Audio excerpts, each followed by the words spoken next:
डकैती की फर्जी कहानी सुनाने वाली बीवी निकली मास्टरमाइंड। प्रेमी कमलेश संग मिलकर लिखी खूनी स्क्रिप्ट। धार जिले में एक सनसनीखेज मर्डर मिस्ट्री का चंद घंटों में खुलासा हो गया। जिस पत्नी ने डकैती और बंधक बनाए जाने की रूह कपा देने वाली कहानी सुनाई थी, पुलिस की जांच में वही अपने पति की कातिल निकली। राजौर पुलिस ने कत्ल की साजिश रचने वाली प्रियंका और उसके प्रेमी कमलेश पुरोहित को गिरफ्तार कर लिया है। मामला गोंदीखेड़ा चारण का है। 7 अप्रैल की रात देवकृष्ण की धारदार हथियार से हत्या कर दी गई थी। पत्नी प्रियंका ने पुलिस को गुमराह करने के लिए इसे लूट की वारदात बताया था, लेकिन एसपी मयंक अवस्थी के निर्देश में जब साइबर सेल और फिंगरप्रिंट एक्सपर्ट ने जांच शुरू की तो प्रियंका के बयानों में विरोधाभास मिला।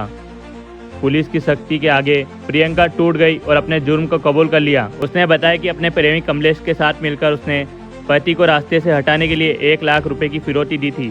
पुलिस ने हत्या में प्रयुक्त हथियार और लूटा गया मशरूका भी बरामद कर लिया है। फिलहाल फिरौती लेकर हत्या करने वाला आरोपी अभी फरार बताया जा रहा है, जिसकी तलाश जारी है। की साक्ष्यों का संकलन करने के बाद, प्राथमिक विवेचना करने के बाद और पूछताछ करने के बाद एक नाटकीय घटनाक्रम सामने आया। इसमें ये पता चला कि ये लूट अथवा डकैती की घटना ना होते हुए आपराधिक षड्यंत्र की घटना हुई और इसमें जो मृतक देवकृष्ण पुरोहित की पत्नी ने अपने प्रेमी कमलेश पुरोहित के साथ मिलकर एक पूर्व नियोजित तरीके से इस पूरी घटना की प्लानिंग करी और जो हत्यारा है उसको 1 लाख रुपए में देवकृष्ण पुरोहित की हत्या करने की सुपारी दी गई थी और वो रात्रि में उनकी जानकारी में घटनास्थल पर आया और उसने धारदार हथियार से सोते हुए ही देवकृष्ण पुरोहित की हत्या कर दी और लूट का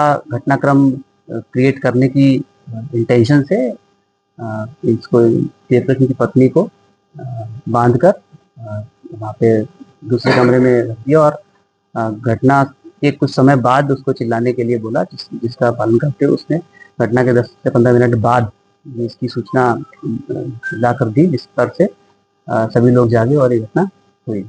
इसमें कुछ समय से देवकृष्ण की पत्नी और जो आरोपी कमलेश, इनका प्रेम प्रसंग चल रहा था, जिसको लेकर इनके आपस में ये बात हुई थी और इसमें कमलेश को अरेस्ट कर लिया गया है और साथ में जो लूट का जो मशरूका था वो भी मृतक की पत्नी प्रियंका पुरोहित की निशानदेही पर उनके घर से ही बरामद कर लिया गया।